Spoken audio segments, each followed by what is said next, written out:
a deal with Blackstone by the end of the year, and they have seen a big pickup in demand as well. But Cummins is really the stock on our radar right now. The stock has been buzzing off late, up over 15% so far in November.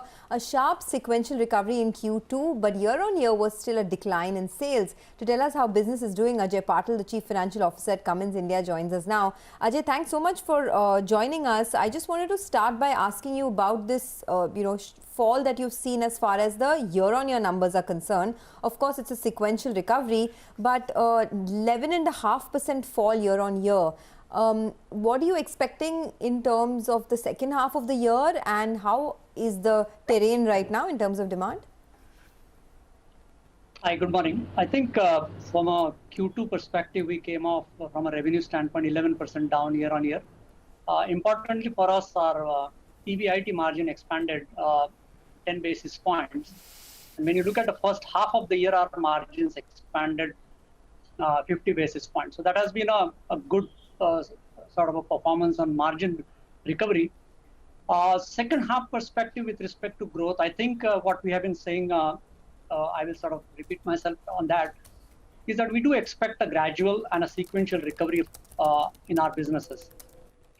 We do see the end markets showing a promise of recovery. We see that some of the projects which were obviously put on hold during the period of lockdown are now getting ready for execution, which is a promising sign. And from an orders perspective also, we do see the level of inquiries, the level of closure for some of the orders. So if I look at the current quarter, or even if I look at the Q4, I do believe that sequentially we will have a good momentum and a recovery. Okay. Mr. Patil, good morning. Thanks for joining. Can you tell us what this more stringent emission regulations mean for you? How are you planning for it? And can it mean a quantum leap in orders and executions and revenues? Hi, good morning, Lata. I think any stringent emission is really a good news for us, primarily because being a technology leader, our ability to respond to meet the emissions both from a letter and spirit of the law is really the highest. The technology that we offer, the solutions that we offer to our customers to meet those emission standards would be best in class. From our business perspective in India, the one which is coming up in April is the CEV BS4. This is for the off-highway construction equipment segment. The new emission standards are coming. And then later, there is the CPCB4 Plus, which is for the power generation or the diesel generating set. That is currently contemplated to be effective July of 2021. However, the broader industry expectation is that there may be potentially some extension granted, considering where we are. On the emissions, clearly the solution that we offer to meet these path-breaking emissions, I mean, frankly, the CPCB4 would be by far, India will leapfrog on the emission standards relative to even the developed world for the stationary applications. So it's a big positive news for us. From orders and momentum there, post the emissions are implemented, I would say the historical experience is that whenever an emission change occurs, a quarter or two prior, there is generally a kind of a pickup in demand because there is a price increase which typically would occur as we move from one emission standard to the other. So a couple of quarters prior, there would be a pickup in demand. The quarter in which we implement the emission standards, we would see a bit of a transitionary period, and then the orders would pick up. And I do expect a fair amount of pricing benefit as the emission standards get implemented.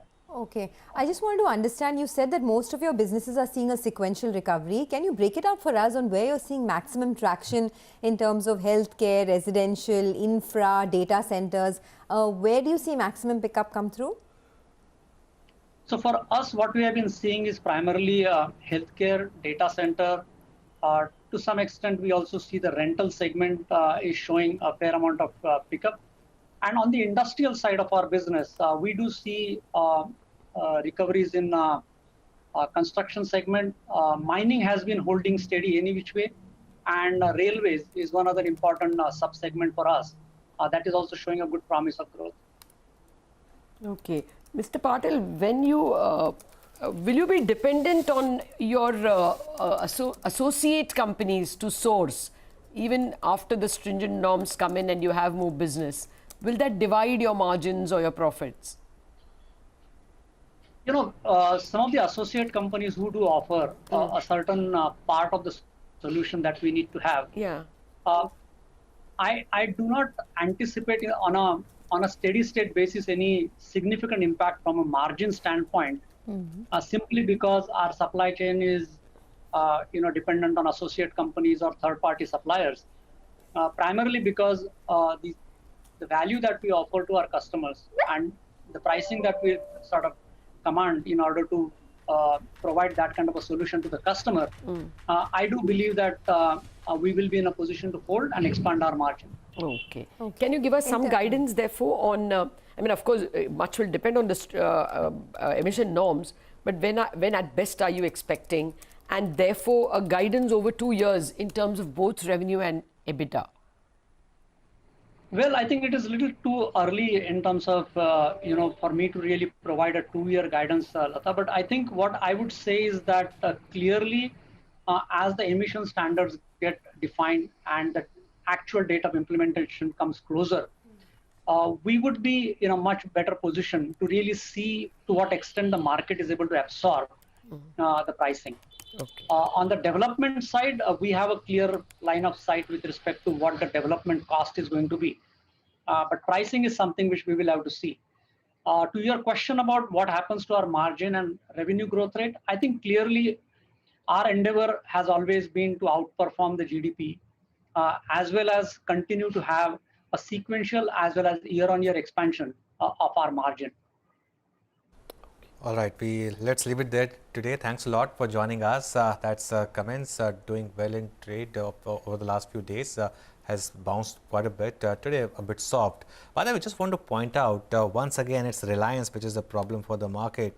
Over the last few days there's been some significant weakness in the stock, and that today is negating a lot of impact of the HDFC Twins. So as we speak, that stock is down about 2.25% with decent volumes, 1929 now on Reliance. But HDFC Twins are doing well. Triplets actually now, not twins. Yeah. Mitesh Thakkar and Prakash Gaba joining us for Fresh Trades. Then morning again, Mitesh. So the first couple of swings have played out, but what next? You reckon this could be the range, today's high and low, or is there a different trade on the index, and what are your calls? Yeah, morning Anuj. See, I think this is a market which fell very strongly yesterday, and while it did move up, it kind of failed to sustain at higher levels. So I think on the upper side, 12,850, 860, yes, that's intraday pivot. But I think I'll assume this to be the range. But in case the low of the day, which is 12,780, 12,760, I think these levels, which is where the averages are placed, if that starts to break, then I think we'll be aggressive in liquidating a long position and even exploring some short positions. For the time being, the calls that I have a buy on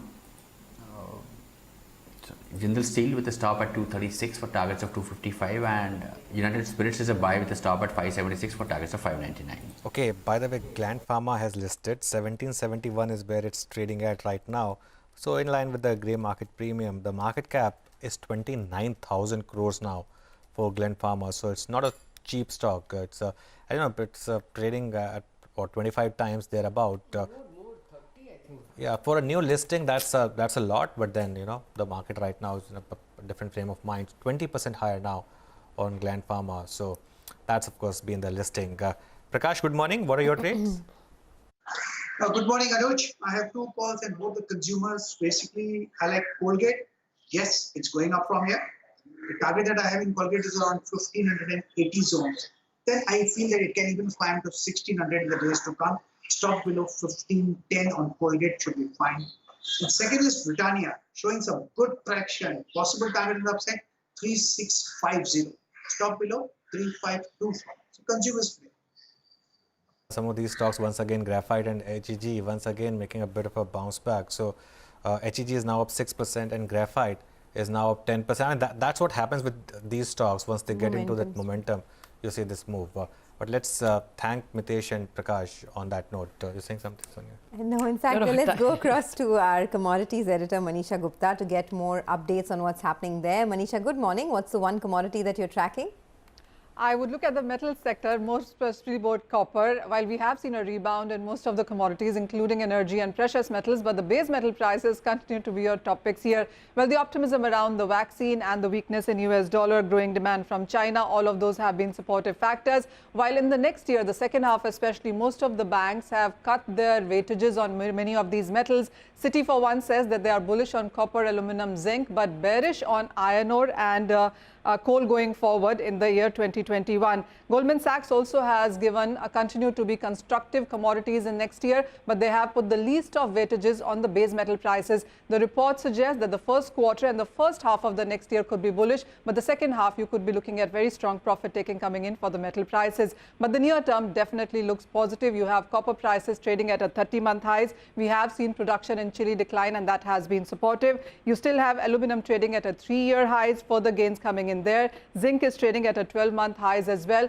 You have the rebar steel prices trading at 11-month highs in China, and the iron ore prices, well, most are bearish on that one in the next year. But as of now, we are holding $125 per ton on that one as well, and the iron ore prices have gained up by 38% in this year. It is a buy call continuing from the brokerages for the metal prices. Also, we spoke to Kuverji Group. They have a buy on lead and zinc, both these metals today. For lead, they're looking at targets of around 158. For zinc, they're looking at 226 on the charts today. All right. Thank you very much for that.